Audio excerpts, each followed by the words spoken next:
Member presidium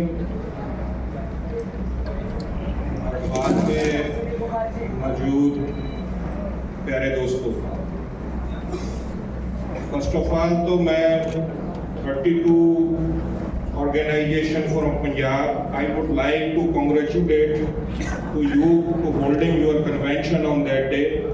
Congratulations to you from 34.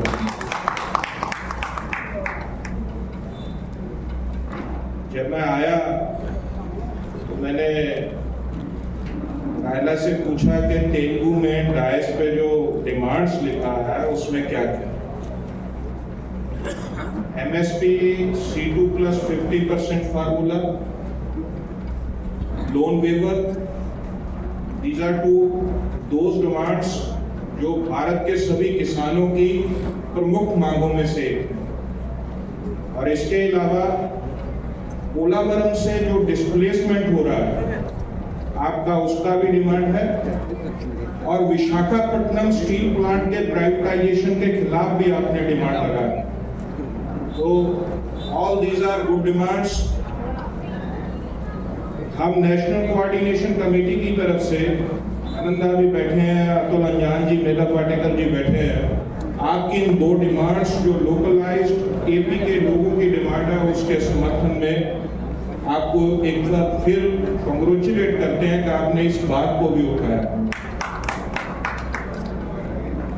जहां तक इस देश में एमएसपी का सवाल है, जब इस देश में ग्रीन रेवोल्यूशन और एफसीआई ये दोनों आई तो ये दोनों के 2-3 मकसद थे। एफसीआई का मकसद एमएसपी पे खरीदी का था और पीडीएस जो डिस्ट्रीब्यूशन सिस्टम है सब्सिडाइज्ड फूड का, इसको स्ट्रेंथन करने के लिए था। और इसके अलावा देश की फूड सिक्योरिटी को सुनिश्चित करने के लिए ये 3 ऑब्जेक्टिव थे। और ग्रीन रेवोल्यूशन जब आया तो किसानों को इंसेंटिव देकर प्रोडक्टिविटी बढ़ाने के लिए, यील्ड बढ़ाने के लिए एमएसपी की तरफ बढ़ावा दिया गया। आज भी इस देश में 24 फसल पे एमएसपी होता है, लेकिन एक बात समझिए, जो एफसीआई के 3 ऑब्जेक्टिव्स थे, उन तीनों ऑब्जेक्टिव्स के खिलाफ इस देश में मोदी सरकार ने वो 3 काला कानून लेकर आई थी जो खेती बाड़ी को तबाह करने के लिए थे।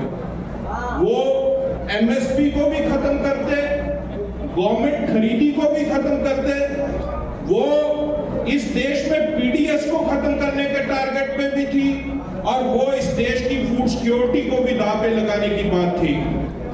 आप सभी ने ऐतिहासिक एक आंदोलन लड़के मोदी सरकार को, जो उसने पार्लियामेंट में कानून बनाए थे उसी में उसको वापस लेने के लिए मजबूर किया।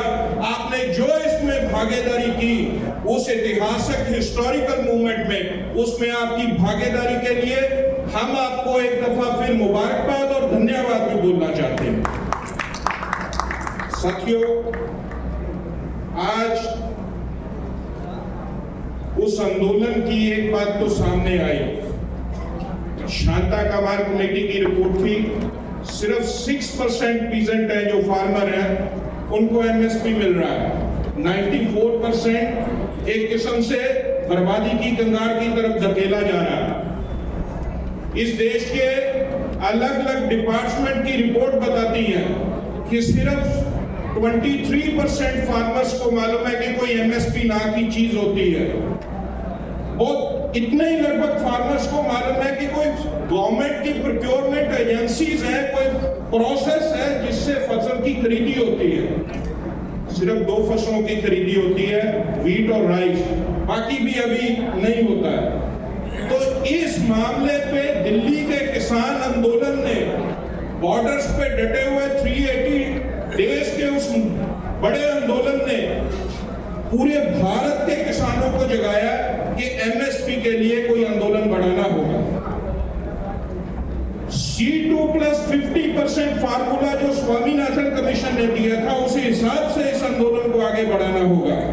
और आज हम देख रहे हैं कि इस देश में जगह जगह स्टेट्स में एसकेएम के बैनर के तले कन्वेंशंस हो रही हैं कि एमएसपी के आंदोलन को आगे बढ़ाने के लिए जूझा जाएगा।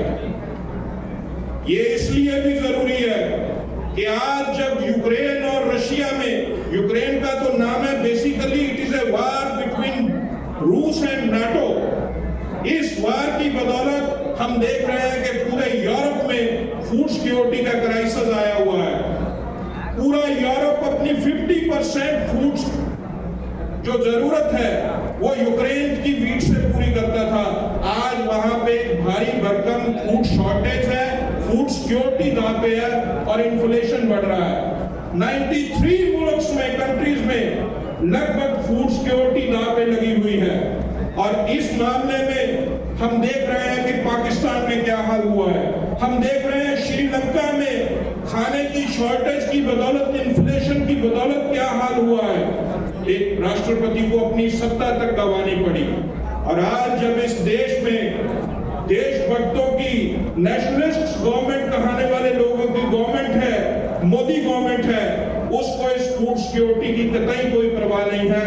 इस देश का किसान चीख चीख के मांग रहा है कि हमें एमएसपी C2 प्लस 50% के साथ प्रोक्योरमेंट की गारंटी का ला चाहिए, लेकिन ये सरकार इस देश की फूड सिक्योरिटी को दांव पे लगा रही है। आज हालत ये है कि जब तोमर साहब से हमारे डेलीगेशन की, जब दिल्ली में आंदोलन था, बातें होती थी, तो वो कहते थे कि एमएसपी के लिए हमें लगभग 17-18 करोड़ लाख करोड़ का बजट है जो वो चाहिए। ये गवर्नमेंट के बस की बात नहीं है। याद कीजिए, इस गवर्नमेंट ने लोगों से वादा किया था कि जब सत्ता में आएंगे C2 प्लस 50% फार्मूले के साथ एमएसपी देंगे, लेकिन ये वादा भूल गए वो और कह रहे हैं कि 17-18 लाख करोड़ का बजट कहां से लाएंगे। इसमें मतभेद है। पंजाब के बहुत सारे इकोनॉमिस्ट इस बात को रखते हैं कि इतना पैसा नहीं चाहिए, लगभग 3.5 से लेकर 7-8 लाख करोड़ के बीच में पैसा हो, ये चल जाएगा। लेकिन कहना मैं ये चाहता हूं कि इस देश में आज खाने के तेल, बीज, दालें जिसको क्रूड बोलते हैं, ये बाहर से मंगाई जा रही है। अकेला खाने के 3 तेल बीजों के ऊपर हमारी गवर्नमेंट 2.25 लाख करोड़ रुपया विदेश को देती है, वहां से ये चीज मंगाने के लिए। ये हमारे किसानों को क्यों नहीं दिया जा सकता? इस देश के किसानों को आप दो, हम आपको पैदा करके देंगे। तेल बीज आपको बाहर से मंगाने की जरूरत नहीं है, आपको दालें बाहर से मंगाने की जरूरत नहीं है। आप यहाँ पे एमएसपी की खरीदी का गारंटी कानून दो, इस देश का किसान धरती से निकाल के देगा आपको जो आप चाहते हो। साथियों, ये राष्ट्र भक्तों की सरकार है।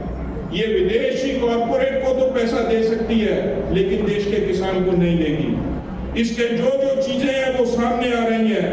देश की महिला पहलवानों के साथ जो हुआ, जो आज मणिपुर में हो रहा है, वो आपके सामने है। इसलिए इस सरकार से किसी तरह से देश के किसानों, मजदूरों के भले की आस करना ये बेईमानी होगी, ये गलत बात होगी। इसलिए हमको इस सरकार के खिलाफ और इस देश में कॉर्पोरेट के पक्ष में जो नीति है, खेती से कॉर्पोरेट को बाहर निकालने के लिए एक बड़ा आंदोलन, दिल्ली के आंदोलन से भी बड़ा आंदोलन बनाना होगा। जब दिल्ली आंदोलन था तो 32 ऑर्गेनाइजेशन पंजाब की, उन्होंने एक बात कही थी बड़ी मीटिंग में कि हमने 3 कानूनों का किला फतेह कर लिया।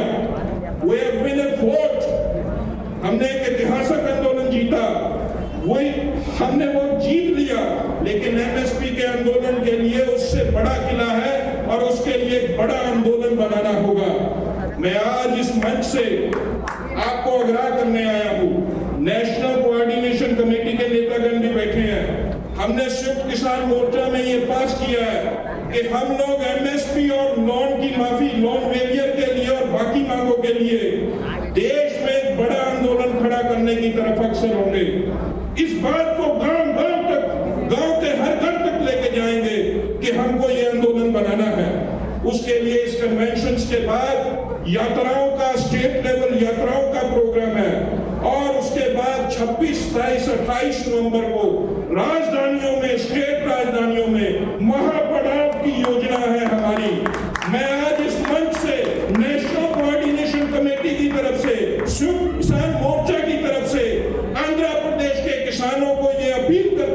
कि आइए 26, 27, 28 नवंबर के महापड़ाव को एक विशाल महापड़ाव में बदल दे, ताकि देश में एमएसपी की लड़ाई को आगे बढ़ाया जा सके। इतनी बात रखता हुआ मैं अपनी था लेता हूं। वाहिगुरु जी का खालसा,